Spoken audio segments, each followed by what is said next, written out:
Allegiance. To the flag of the United States of America and to the republic for which it stands, one nation, under God, indivisible, with liberty and justice for all. Mrs. McLean, may I have a roll call, please? Yes. Mr. Heyer? Here. Ms. Catalina? Here. Mrs. Egan? Here. Mrs. Crane? Here. Mrs. McGinnis? Here. Mr. Need? Here. Mrs. Horst? Here. This meeting is a meeting of the Board of Education in public for the purpose of conducting the school district's business and is not to be considered a public community hearing. There is time for public participation during the meeting as indicated in agenda items 3 and 9. Item 2 is approval of the consent agenda. May I have a motion, please? I move that the Board of Education approves the consent agenda as presented. Support. All in favor say aye. Aye. Any opposed? The motion carries. Item 3 is citizens' request to address the board. You are given 2 opportunities to address the board. Under item 3.1, you can request to address the board about any topic that's on tonight's agenda. And under item 9, you are welcome to address the board on any topic. When making comments, please state your name and address and direct your comments to Mrs. Kelly Horst, President. Each person may speak for up to 2 minutes.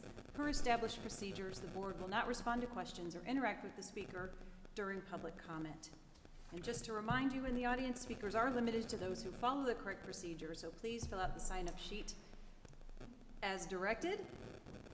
Mrs. McLean is hesitating. Okay, so then I will let this person take the opportunity to fill out the sign-up sheet completely. That is our procedure. So if you do wish to address the board tonight, if it's on an agenda item, we need that signed up, we need that sheet filled out completely right now, please. And if it's on any topic that's not necessarily germane to the agenda, you can go and revisit that during the meeting. And when we get to item 9, we can revisit that. I also want to reiterate that calling out individuals in this forum is inappropriate and personal attacks will not be tolerated. Anyone who engages in criticism of or personal attack of an individual, whether by name or any other means of identification, will be stopped and prevented from doing so. So please keep your remarks and your attention directed to the board. Oh, good. That's who we were waiting for. Yeah. Okay, item 4 is our superintendent update. I'll turn it over to Dr. Ryan. Okay, a couple good updates this week. First, foremost, we had Clarkston High School teachers Ron Conwell, Tamara Conwell, and Eleanor Constable bring over 60 students from Clarkston High School to visit 3 Auburn Hills advanced manufacturing sites. The students were kind of able to get hands-on experience and a first-hand look at some high-tech programming and manufacturing that really is in a global way. These companies are local, but literally have connections across the country and across the world. And I think our students really kind of had a broader view of kind of getting that experience. And that's something that we're striving for this year as I look to Ms. Mahoney to provide even more of that, call it empirical direct experiences for our students to see real world, all different elements in action. I mean, we're really fortunate to live in a county that has so many different avenues for kids to explore what the next steps could be. And I really appreciate and applaud those teachers for taking the initiative and getting those students out there. This past weekend, the Clarkston High School Marching Band hosted a festival, invitational, and our band, although they weren't scored, I thought definitely were the best, and it was nice to see our community representative and for one night hear more than just pine knob music, that you could really hear it through the airwaves and through the wind throughout our entire community. So I want to thank Mr. Lewis, our band boosters, and everybody associated with the marching band and making that and bringing it to Clarkston. And finally, it's kind of a more personal sentiment. We said goodbye to Miss Erin Cameron. She was the head secretary, administrative assistant at Clarkston Elementary for more than a decade. And I knew Erin as both her superintendent, but also as a father of 4 students that went through Clarkston L through the years that she was in the office. And she was an individual that had tremendous capacity for heart and understanding the kids and the families as they came through Clarkston now. Always had a smile, incredible sense of humor, and such a focus not on the kids of our community and for all the students and families that went through Clarkston now. So my heart goes out to her family and to our district family as we said goodbye to her last week, and we keep her in our thoughts and prayers. So I just wanted to make that as a public thing for our community to know how much she meant to us and that we're going to sorely miss her. So thank you, President Horst. Thank you, Dr. Ryan. You and visiting with the Cameron family last week. I mean, several people, obviously. There were hundreds at the funeral home, and in visiting with Mr. Cameron, there was another citizen there with me, and she described Aaron as someone whose sunshine just poured out of. And I thought that was a beautiful description, and I asked if I could share that tonight, and so they said yes, I could. So, Aaron, we honor you, and we certainly, on behalf of the board, send our love and our thoughts to the Cameron family and the Clarkston L family as well. And really, there's a whole generation all the way up through our seniors this year who were impacted by Ms. Cameron and her love and care for students. So, Thank you. so again, the board echoes your wishes for the Cameron family. We'll move on to presentation items. 5.1 is recognition of a National Merit Scholar. We are happy to welcome up to the podium Mr. Isaac Rucker. Come on up. Come on up to the podium. Thank you.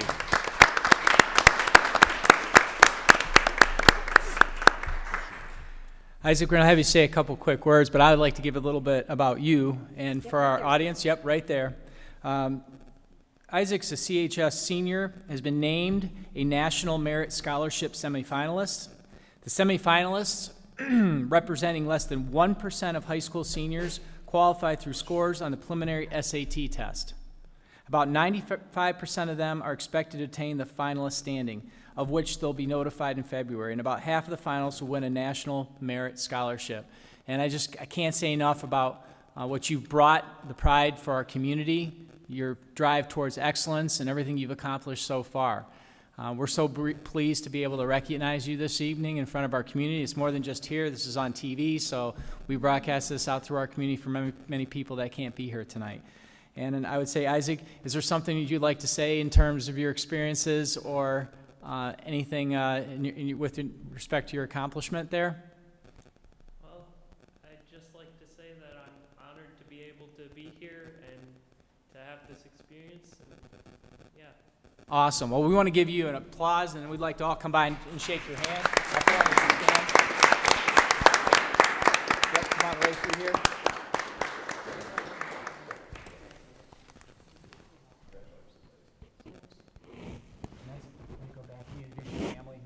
Supporting you tonight too. Congratulations, Isaac. A little gift from us to you. Congratulations. Great job. Keep succeeding. Good luck. Yeah, if you can introduce your family to us right here at the podium again, just if you'd like to, from there, you can just tell us who they are. Sure. And Isaac, we also want to know what you're thinking for after you graduate from Clarkston High School. What are your plans? Well, there's my dad, mom, sister, and brother.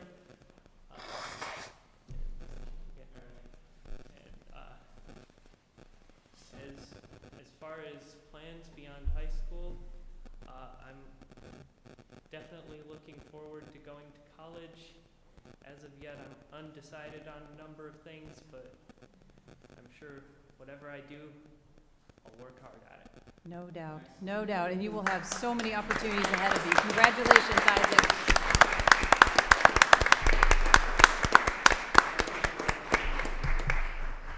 We have one more presentation item, and then we'll take a quick recess for those individuals who would like to make their way. Yep.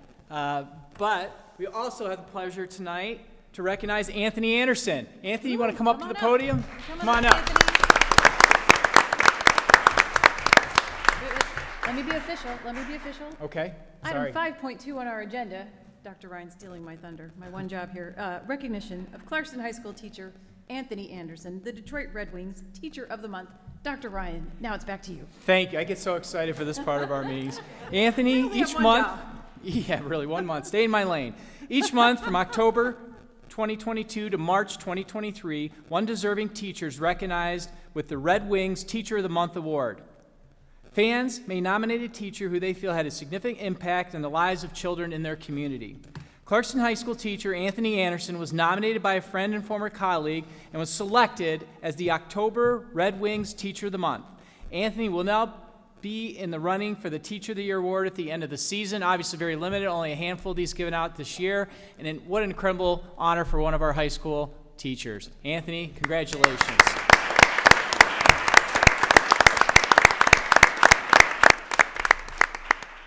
Any words of wisdom?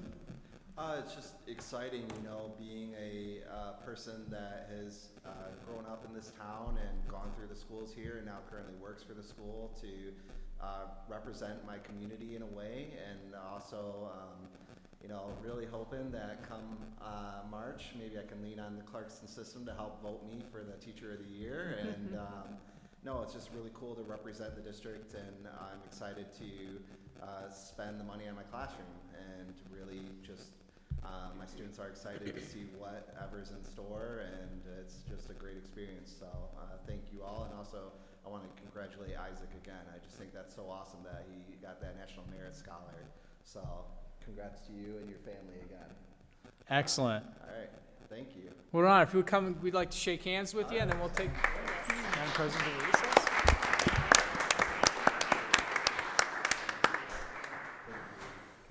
Thank you. Thanks for being one of our awesome teachers. Thank you. Thank you. Congratulations. Thank you. All right, so we're just going to take 2 minutes. So we can take photos, right, Mrs. Allen? Okay, 2 minutes, and then we'll be back to business.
Item 5.3 is a 98C funding presentation. Mrs. Mahoney and Mrs. Puzio, just Mrs. Mahoney tonight. We will turn Just it over me, to you. yes. Good evening, Board.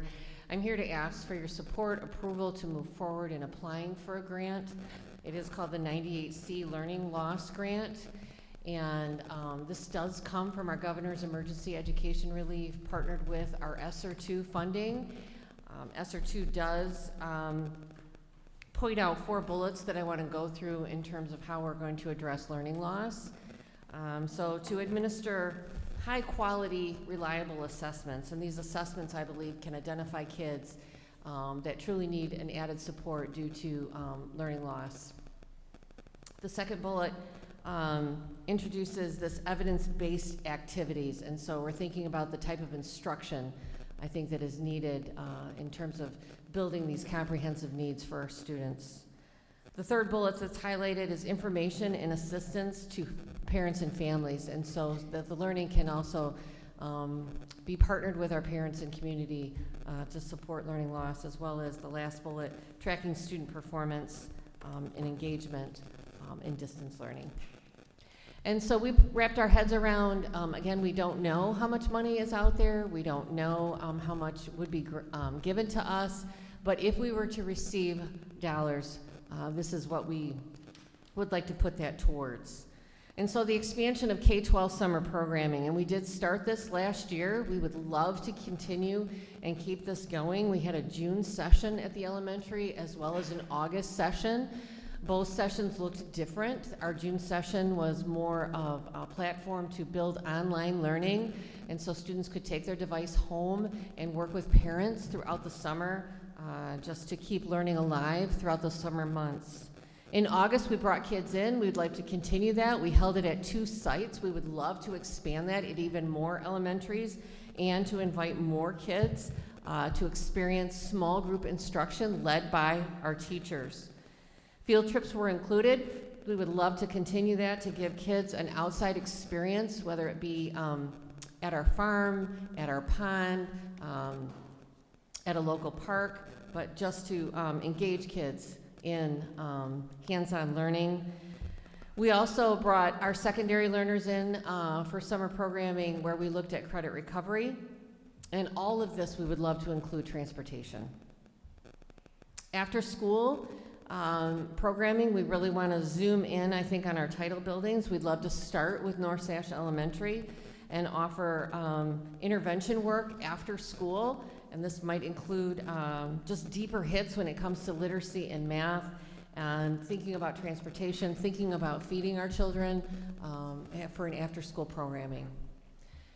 Our support students in Clarkston Virtual, when we think about Tier 1, which is virtual classroom instruction that is led by not only the resource but our teacher mentors, as well as what could an intervention look like in Clarkston Virtual. And so we would love to expand even with our learners in that platform, as well as look at coaching opportunities to lead in just to help service our teachers to build success within that program.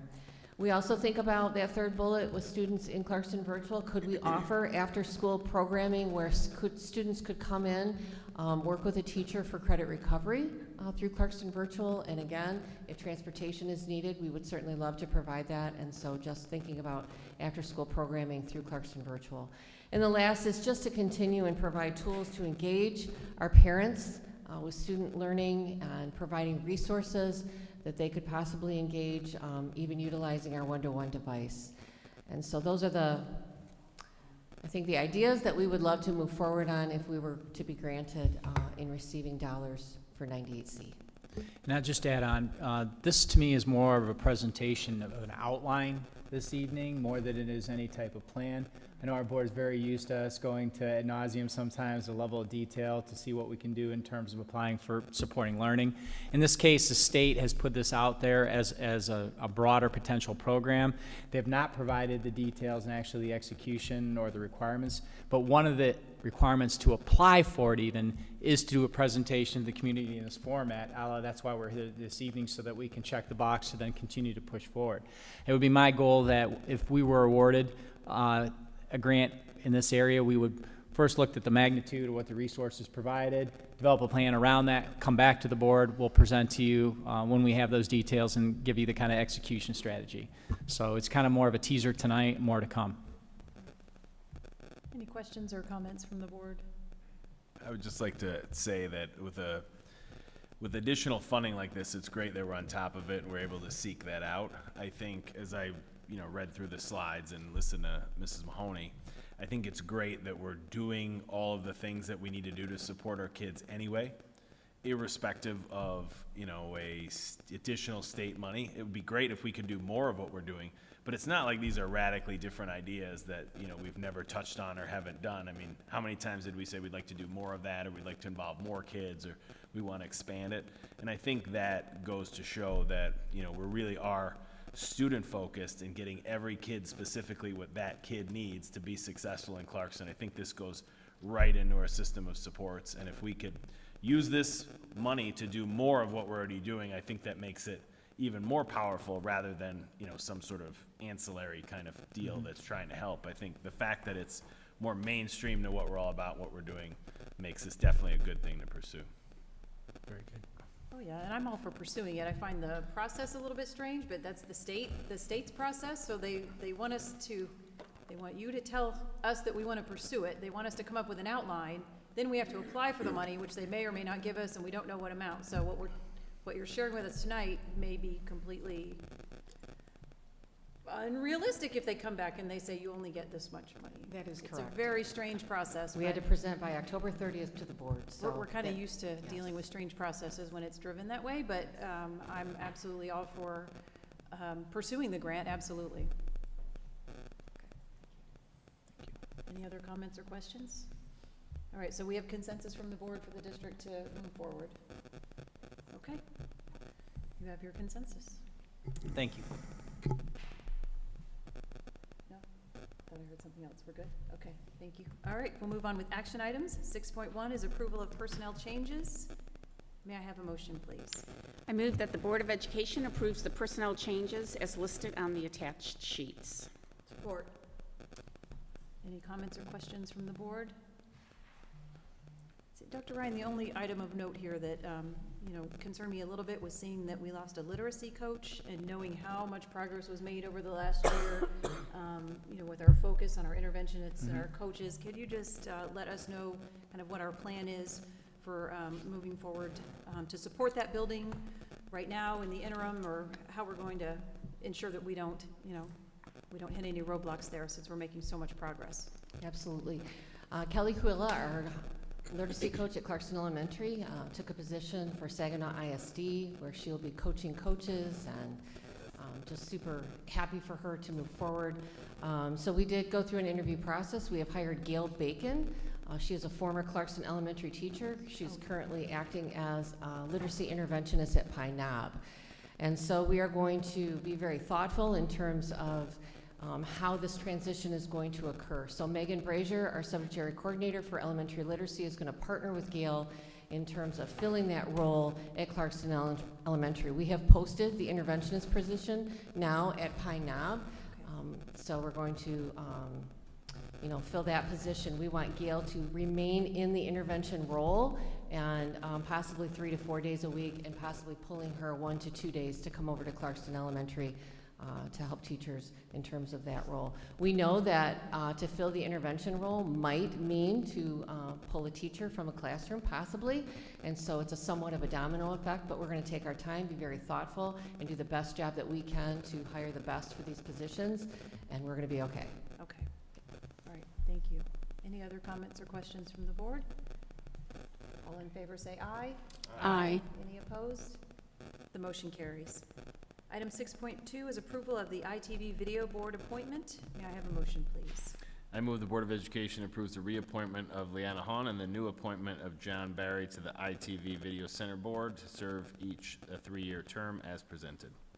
Support. Mr. Heyer, as the board's representative to this board, could you just quickly remind the board and our community kind of our role with this partnership with Independence Township and kind of what these positions mean? Absolutely. We're actually in our 10-year anniversary of our partnership, which started in 2013.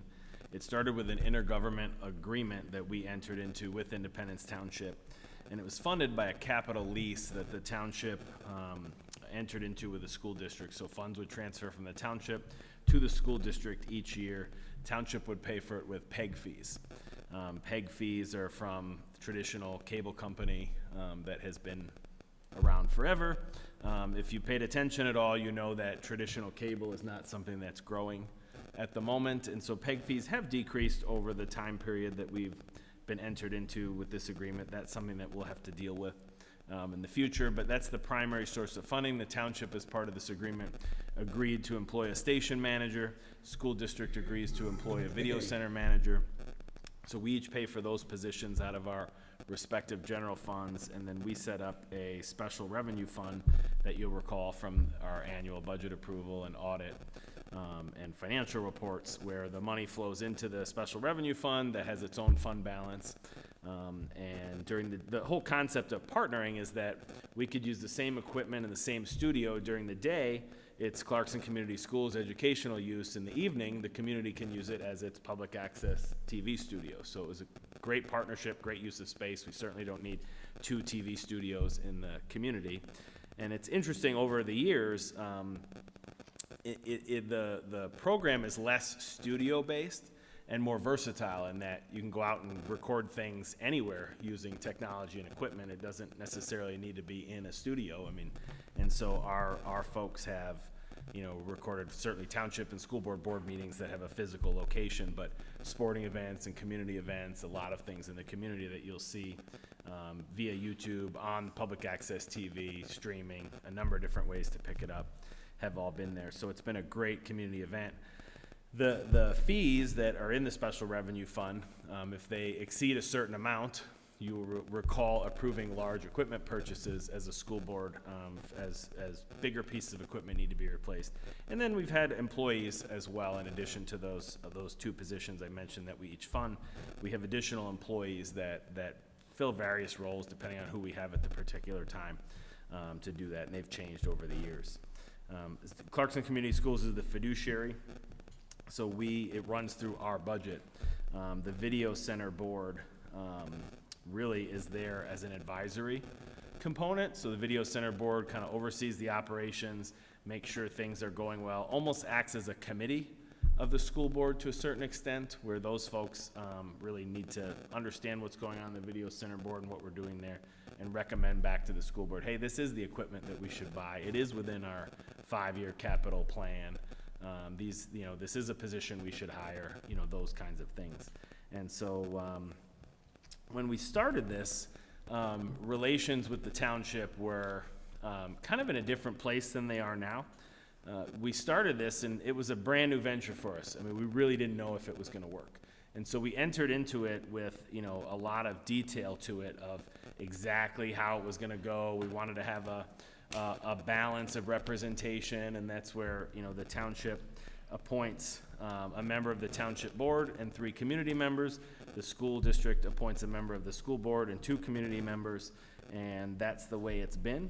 I think it was early 2021 or late 2020, we approved an update, and you may remember doing that, or may not, because we were doing some other things during the pandemic. We approved an update to the intergovernmental agreement, because at that point we knew it worked. We were very confident, relations were very positive in how collaborative we were being. And we took out a lot of the gadgets that were in there to sort of keep everybody in their lane, because we're all working together for one big benefit of the community at this point. And that's the way it's been. And so we don't necessarily have, as we have our appointees, we don't necessarily have people representing one entity or another on this board, and well, that's where they get appointed from. Very routinely, we just had a gentleman, a couple people resign from the board, or did not wish to reappointed, and I had to check to see whose appointees they were, because we work so collaboratively as it goes. So that is kind of the background and what the board is. The biggest struggle is getting 4 people to show up for one of our meetings that takes place 4 times a year, and there are not people breaking down our doors to serve on this board. So we typically try to find parents of students in the program that have participated, or really any parents are sort of our first go-to. But other than that, it's really just community members who want to help out. So Leanna has been a very active member of the board, and it's great that she wants to continue. And John Barry is one of our parents that has kids in school and I think he'll do a great job representing us as well. And so typically we'll have our 3 people there at every meeting ready to go. Thank you so much. I appreciate the background. Any questions or comments regarding our approval tonight on the reappointment of our 2 representatives? And I will add that we changed my appointment to an annual at our organizational meeting, or whoever it is that particular year, but just to not get in a place where we miss a window or appointment or something, because it is kind of a strange thing. So we just do it every year, because if I were not to be on the board for some reason, or somebody was not, that would be the time we would fill that position. Okay. All right. Nope, I would just, extend the board's appreciation to Ms. Hahn and Mr. Berry for being willing to serve. As you said, I know when we seek, parent and citizen participation in these committees, it can be harder in some areas than others. So thank you to both of you for being willing to serve on this. It's a 3-year commitment, and we're very appreciative of your investment in the schools and in this committee. Absolutely. All right. All in favor say aye. Aye. Any opposed? The motion carries. Item 7 is report items. We only have one tonight. 7.1 is our bond update. Looks like Mrs. Allen is representing the cause this evening. Yes, Mr. Goodman sends us regrets. Good evening, everyone. I have been up here a few times over the past several months, but we want to make sure, just in case anyone in our community is just tuning in, that they have the same opportunity to the same information. So we will do an overview of what we have ahead of us here, and no one's counting, but there are about 29 wake-ups until Election Day. Overall, the 2022 bond proposal is asking for $197.5 million for district-wide improvements. That comes as a no tax rate increase for our property owners. And there are 3 areas that we are covering: safety and security, a new Clarkston Junior High, and the aging building and sites. Now, we did have an extensive process. We've been coming to you for some time now to discuss where we wanted to go with this project from the beginning. We have done several surveys. We've gone back to our master plan from 2016, where we had our facilities master plan. Some of the work we were able to do, some had to be tabled, because at that time we did not have infinite funds, as we still don't today. By going back to our community members, our staff, our students, asking them where their priorities were, what they wanted to see for our district. With that, we have a new master plan that comes out at about $420 million. Now, certainly, that's a bit higher than we wanted to go, because thinking about our community, we did not want to ask for a tax increase. So getting to that number of $197.5 million, we found the highest priority needs that we could take care of in the next 5 to 10 years, and that is where we get those 3 areas of safety and security, which includes air conditioning and improved air quality. Again, that Clarkston Junior High, and aging buildings and systems. Now, in that community feedback, a brief and quick overview of that. We did ask several times, once to each of those groups earlier in this year about what they wanted to see in their buildings. Then again, later into the spring, we asked what they thought about the master plan we had come up with. As you can see, over 80% are registered voters who agree with our master facilities plan at 85% and support the bond question at 82%. The important piece to note is that these are all numbers that are positive to see for all of us, but this reaches the community members and the parents and the staff that we are reaching on a regular basis. So what we have been doing over these past several months, and now really getting down to in these past few weeks, as we go into each of our buildings, meet with PTOs and different parent groups, have community forums, we want to make sure that everyone has that same information so they are informed before they go to vote, either in the comfort of their home, absentee, or if they're doing it at the polls on November 8th. So overall, those 3 areas that we're focused on: first is safety and security, improving the building air quality, which includes providing air conditioning in the classrooms, ADA accessibility updates, doored hardware replacements, window blinds, building access controls, additional generator circuits for life safety systems, and fire alarm system replacement. Moving on to the new Clarkston Junior High, this would give us larger classrooms to support innovative and collaborative learning, improve building efficiency and operational costs, improve ADA accessibility and compliance, improve vehicle traffic flow, updates and improvements to our athletic facilities, existing auditorium and construction trades area, both of those would be saved and connected to the new building. And also, in that master plan in 2016, we purchased furniture that we will be able to take into the new building with us. Finally, that last area is the aging building and sites. We have several areas of our roof that need to be replaced, mechanical system updates, new doors, clock systems, paving throughout the district, exterior building envelopes, and technology devices and infrastructure. Now, to get into the financial information, we have been trying to put this information out on several different platforms to make sure that we are as transparent as possible about the financials. There have been several questions. One of those is, what will the millage rate be if the bond were to pass? If the bond were to pass, that millage rate will be exactly what it is today, which is 7.0. The next image shows neighboring millage rates and where we fall. It is important to us to not be asking for too much, but not to be so low that we're not able to offer our students and staff what they deserve. And you'll see here we are in third to our neighboring districts. Pontiac is just about 2 before their sinking fund. Waterford is just under 7, and then we are at 7, and that continues up. Brandon tops out at 12. Another big question that has been asked by many of our community members is, what does this mean for me? What does this look like for my taxes? The answer is that 7.00 mils will continue until 2035, and then you will start to see a decrease, then gradual, and then another decrease. Now, back in the spring, we were able to refinance our 2016 bonds, and with that, we were able to save about $4 million in expected interest payments, and we were able to cut 4 years off. So this is all projected. Budgets are as good as they are when you hit the button, but this is what is expected by our financial experts.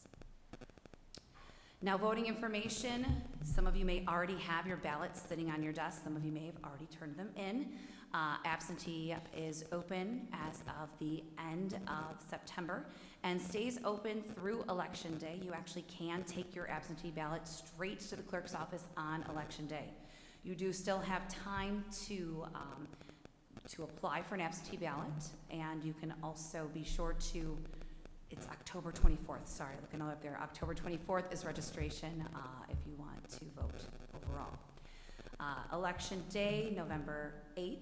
The polls are open from 7 a.m. to 8 p.m. Now, all this information, plus much, much more, can be found on our website. We have several informational videos, a very large and still growing frequently asked questions section, looking at a drill down for each building and what items would be happening at those buildings, as well as resources that individuals can print out. We have extensive breakdown into the ballot language because it's not easy for everyone to digest all of those words. We break it down for our community. As well as that financial update. We try to give everything in shorter, more visual versions, but then still also give that significant depth because people like to consume their information in different ways. Now, we did have a forum back in September over at the junior high where we took a tour. This is our second and last forum, which is actually tomorrow morning right here in this building. Right here in this room, as a matter of fact. We'll start at 10 a.m. We have until 11:30. It may not take that long, but we will stay here until all the questions are answered. It will be broadcast live on ITV, and then after the event, it will be made available on demand for those who want to consume it when it's good for them. Any questions? Right. Any questions or comments? We've certainly been living with this now for more than a year. I think I feel like we're fairly well versed in it, but I do appreciate you coming and giving our community and those watching a chance to hear it one more time. And having attended the forum that was at the junior high and taken that tour, I thought it was incredibly helpful to hear it again and to hear what kind of questions that our citizens and even many of our staff had. So yes. I would certainly encourage parents and citizens who still have questions to please come out tomorrow morning, come and hear the even more in-depth presentation and take the chance to ask any questions. I know our superintendent, our administrators are very willing to answer any and all questions related to this bond. Absolutely, thank you. Yes, much more in depth tomorrow. Yes. All right, I see nothing from the board. Thank you so much, Mrs. Allen. Item 8 is discussion items. We have none tonight. Item 9 is citizen comments. Citizens are welcome to address the board on any topic at this point on the agenda. Mrs. Mahoney, has anyone signed up to address the board this evening? Nope. All right, I don't see any mass move to hit the sign-in sheet, so we will keep moving. Item 10 is information items. As we just said, our bond community forum is tomorrow, October 11th at 10 a.m. in our administration building. Our next Board of Education meeting will be Monday, November 14th, back here in this room at 7 p.m.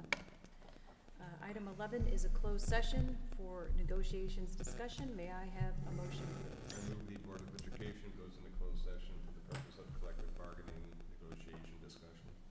Support. And before we do our roll call for that, I will let everyone in the audience know that we will be moving into another room for closed session. There is no decisions that come out of closed session, so we will be adjourning our meeting from there. May I have a roll call vote, please, Mrs. McLean? Yes. Mr. Need? Yes. Mrs. McGinnis? Yes. Mr. Heyer? Yes. Mrs. Crane? Yes. Ms. Catalina? Yes. Mrs. Egan? Yes. Mrs. Horst? Yes. Okay, the board is now moving into closed session. Thank you, everyone, for coming this evening.